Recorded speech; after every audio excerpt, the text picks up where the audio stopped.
What is going on? Welcome back. My name is Justin. Hit that like button. Please subscribe if you like what you see, and let's jump right into the video. Now, I've seen a ton of top 10 Christmas movies and top 10 horror movies, and those lists are great, and they talk about some classic movies that we all love. I wanted to do something just a little different and talk not only about Christmas horror movies, but also just winter thrillers in general, because there's a lot of good ones. Movies that feel snowy and isolated and cold. Movies that you can watch safely from your couch with a hot chocolate, with the heat cranked up to 11, and just watch people freeze on screen.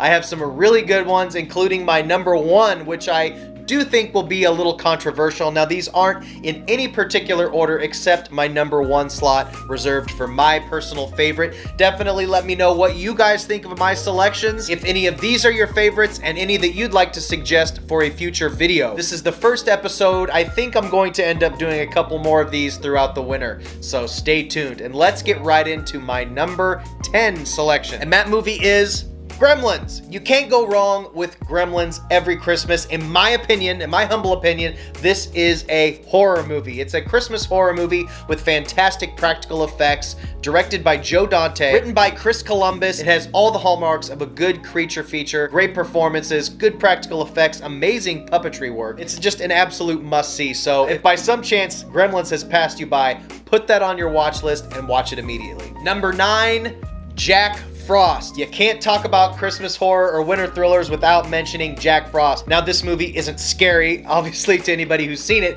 but if you haven't seen it and you're into super ridiculous cheese, you will be into Jack Frost. This actually stars Shannon Elizabeth in her first feature role.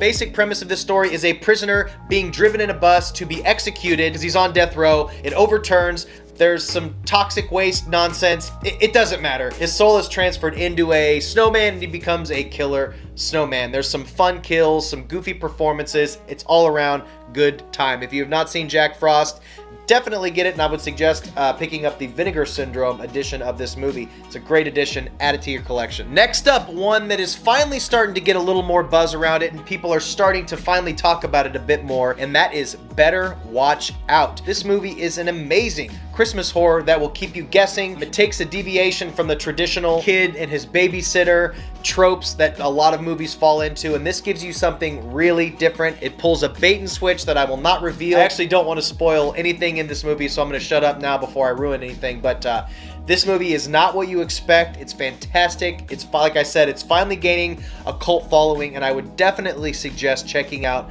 Better Watch Out. Next up, this one could potentially be a little controversial. You guys might yell at me for including this one, but it's one of my all-time favorites, and I don't get enough chances to talk about it. It has creepy vibes, good acting, and overall kind of a dark, ominous tone, and that movie is the Bill Murray classic, Scrooge. I know this isn't a horror movie, but it's basically a kind of a satirical, darker telling of A Christmas Carol starring Bill Murray. He plays the usual grumpy guy, very similar character as he plays in Groundhog Day. I've been under a lot of pressure lately. I've been putting on a big silence! Ouch. I had it all. He's visited by Ghost of Christmas Past and all that type of stuff. Great performances, like I said, from Bill Murray, Bobcat Goldthwait, Carol Kane. It's fantastic. It was written and directed by Richard Donner. I don't hear a lot of people bring it up around Christmas time, and I'm not quite sure why.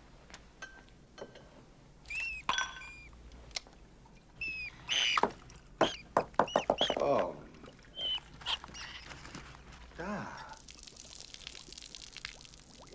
It needs to be in your yearly watch list alongside Christmas Vacation, Christmas Story, Planes, Trains, and Automobiles. Put this right in that category because it is that good. Check out Scrooged. Next up, one of the most amazing films to come out in general. In just the last few years, and we are talking about The Revenant. There is not a movie that you can put on and watch and not just feel cold and like you're dying of frostbite when you watch this movie. This movie is absolutely incredible from opening shot to closing frame. It's absolutely beautiful. The lengths that they took to create and make this movie is just astounding. It's unreal. They use all natural light. They shot on location in the elements in absolutely brutal conditions. A group of trappers, they're hunting for pelts. I think it's beaver pelts and stuff like that to sell. Tom Hardy, DiCaprio are part of this hunting team. Leonardo is attacked by a bear in one of the craziest bear attack scenes I have ever seen. And the bear attack scene in this movie is worth the price of admission alone, but God, it's brutal. Basically, he's left for dead and he's left to his own devices to crawl back to life, basically make it back to his camp and find the ones who deserted him. It's absolutely incredible. I cannot recommend this enough. Please, if you have not seen The Revenant, what are you doing? Go out, watch it. In fact, turn off this video. I'm just kidding, but definitely put this on your watch list. It's incredible. Next up, another one of my favorites, Troll Hunter. This is done in a kind of mockumentary, fake documentary style. There's a guy in a local town in Norway who they think is kind of poaching bears. Turns out he may be hunting something a little larger. We're talking about trolls. Troll is in the title. I'm not spoiling anything there. This movie is really incredible. The effects are amazing. The way they did the troll effects in this movie blends so seamlessly into the footage that it just really draws you in. It's really fun, the methods that the hunter uses to lure and trap the trolls.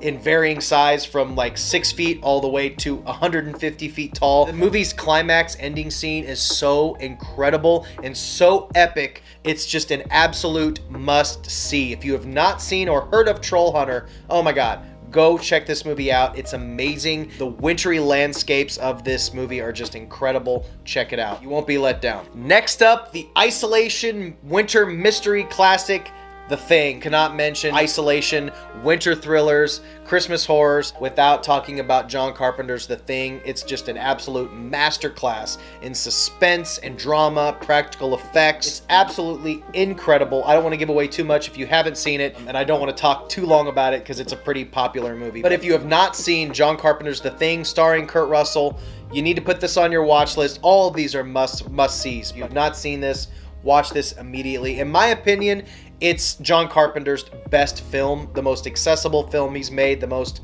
well-made film he's made, in my opinion, and I think everybody should see it.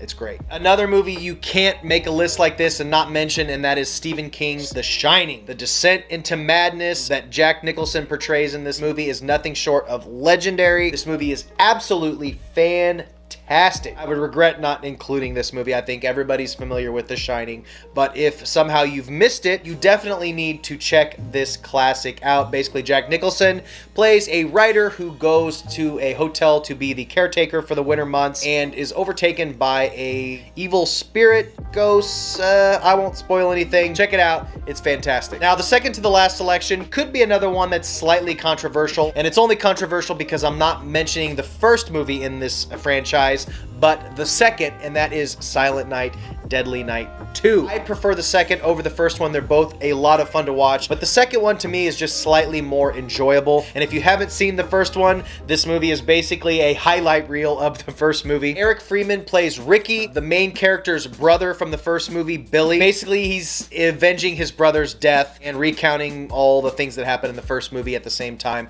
It's a lot of fun. It's a fantastic movie. They actually made 5 of these movies, but the first 2 are really the only ones with any real continuity. The third one kind of ties to the first 2 movies a little bit, but it's still, I don't know, in my opinion, not really, doesn't seem part of the first 2, but definitely check out Silent Night, Deadly Night 2. And now finally, the last movie on the list, and what I think could be a little controversial, because a lot of people I think don't even seem to enjoy this movie, and I'm shocked when I hear that, and we're talking about Quentin Tarantino's The Hateful Eight. This is one of my most favorite entries in Tarantino's filmography. I absolutely love this movie. We follow our main character, John the Hangman Ruth. The basic premise of this movie is Kurt Russell plays a bounty hunter who is bringing his fugitive to justice all the way to Red Rocks to hang. They end up getting caught in a massive blizzard and they have to stop off to take shelter at Minnie's Haberdashery. What makes this movie so perfect for the list and why it's number one is the frozen atmosphere of this movie. You goddamn son of a bitch almost died out there! Ain't ever going out in that shit ever again!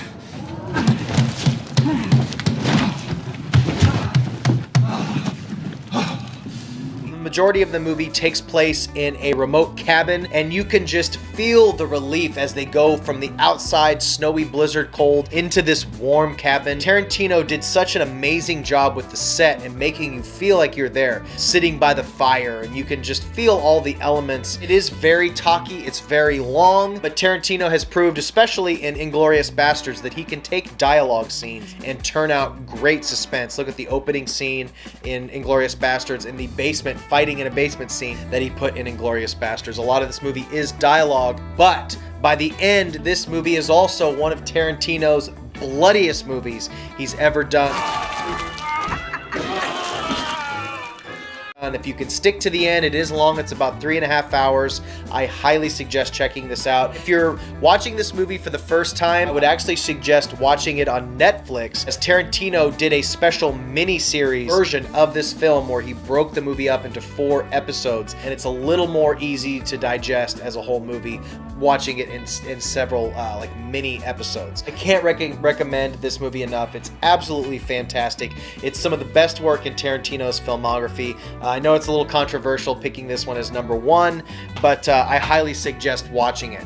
Guys, let me know what you think of my list. I will be doing another one of these. I would like your suggestions. If I missed anything or you think anything should be on the next episode, let me know what you want on the next list of Christmas horrors and winter thrillers. Thank you so much for stopping by. Like this video. I really appreciate it. Until next time, stay weird, and I'll talk to you soon. Bye.